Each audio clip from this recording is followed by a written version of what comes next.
Hey there, Vernacular Faithful. Redcoat here, and I've got another set of instruction manuals to look through for you. And just so you know, I'm the representative and owner of Vernacular Games, a game development company. And we're in the process of putting a few things together, as well as subcontracting others under some other groups to help them put some things out there. Incidentally, if you do want our services, just send an email to vernaculargames at gmail.com or vernaculargames at gmail.com or redcoatvernac at protonmail.com. That's VERNACULARGAMES at gmail.com or REDVERNAC at protonmail, protonmail.com. Now, without further ado, the first one that I wanted to hit today, and I'm probably going to be doing these in smaller portions, is a Genesis instruction booklet. And it's not a very well-known game, but I remember I actually played the crap out of it, even though even then I recognized that the quality bar might have been a little low. But we have the Magic School Bus for the Sega Genesis. I was a big fan of the Magic School Bus kids book series, so you could say that this is an example of one of those tie-in titles. Now, of course, when we're looking at these, we see what's on the back, and again, we've got a book with a advertisement. Now, this one is actually, since it's a tie-in to an already existing series, the Magic School Bus, which I think at that time, um, when I picked this up, they were just starting the animated series of it. But as you can see, Kenner had actually bought the rights do their um, to do their toys, and you'll also notice the Scholastic Group, of course, that was the group that actually published the Magic School Bus book series. I used to actually have I think the first five original paperbacks of that. What was it? Was the one where they go to the hydro plant, then where they go to the center of the earth, then when they go to space, which are like probably the three most memorable ones, and then the when they go to the ocean, and they explore the bottom of the ocean. Did I only have four of those? I thought there were five. I feel like there was a fifth one.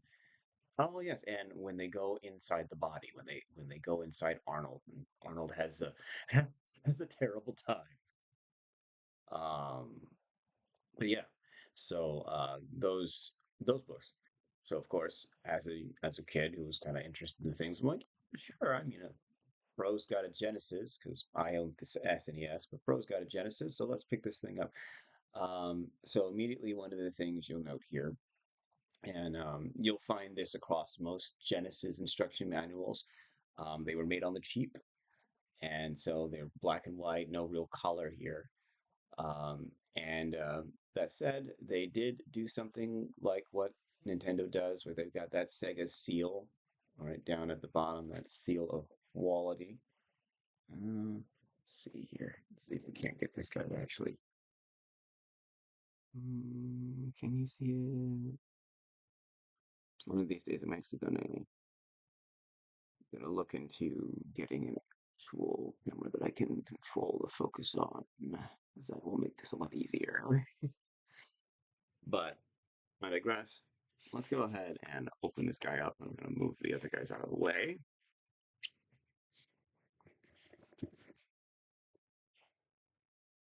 And I know the contrast makes it a little bit harder to see some of the details here. But yeah, another thing of note here, we've got that Sega Club. Kind of again. Sega was in competition with Nintendo, so of course they're going to have their own club because Nintendo had the would eventually have the Nintendo Treehouse, which was basically a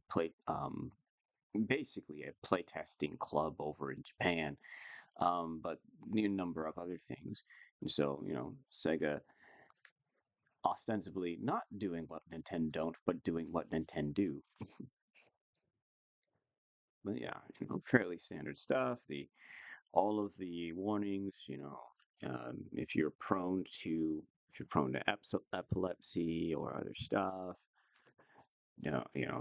be careful with this. And then table of contents, which it's interesting in a lot of what do I call them? Game, not game instruction manuals, but the game guides. I've noticed that they've stopped putting tables of contents in them. They've also stopped putting glossaries in them, which I'm not a fan of. Although, granted, now we've got all the wikis, so it's almost not a thing. So, seeing as this one's based off of a book, you'd expect it to have like a little bit more of a story, but really, like with most of these, they're more concerned with you're going to be playing the game, so it's kind of like, hey, did you ever want to get on the bus? Get on the bus. Here's the teacher. Here's space. Here's Liz, who's going to do some stuff. Here's the bus emblem, and they don't actually show the school bus because I don't think you ever like you see the school bus in a few things, but you never really get like a super clear representation of them. And this game, uh, as it's a part of the Scholastic Magic School Bus series, it's definitely in the angle of education game. So one of the things that this one followed was the idea of having multiple different activities that you did that gave you at least a starting point for interest into things. So we've got some basic stuff. And you notice this one is pretty bare bones as far as like imagery and things. And I think this is in part due to the fact that as a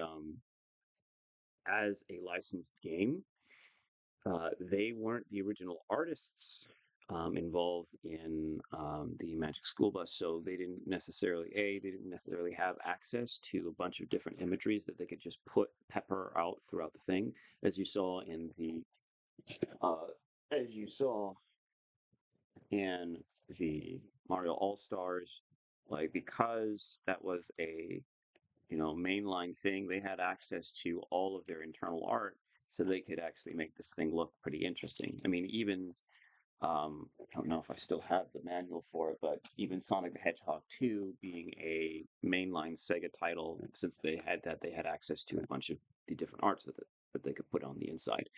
So instead, we've got a lot of in-game imagery. And so things like that. You got shooting asteroids on the way to your destination, then actually landing on the destination. So again, this is like a variety hour sort of deal.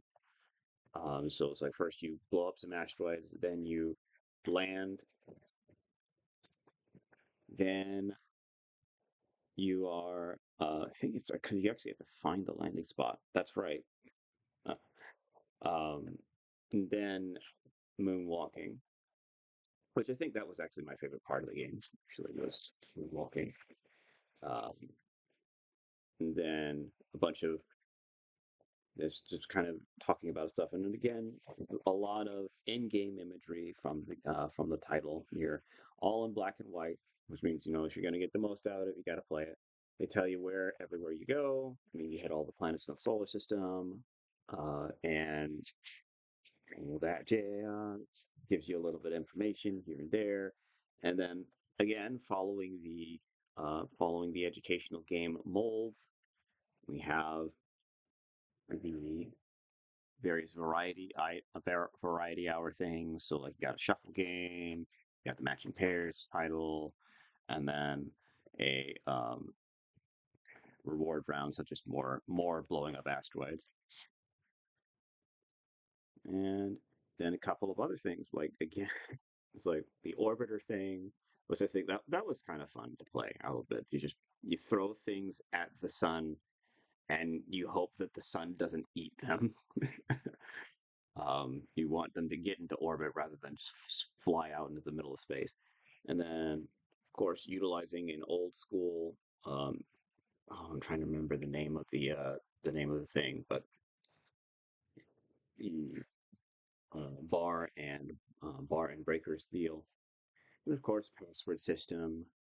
So, and I'm thinking this is just because they didn't want to do saving technology, and also, if I'm remembering correctly, because it wasn't until we got to Sonic 3, that era of the Genesis, that we actually started seeing um, more save systems used on the Genesis carts. But anyways, so that was the Magic School Bus. Yeah, admittedly a lesser known title and probably something that, if you were going into a video game museum, it's not the first thing someone would ask about.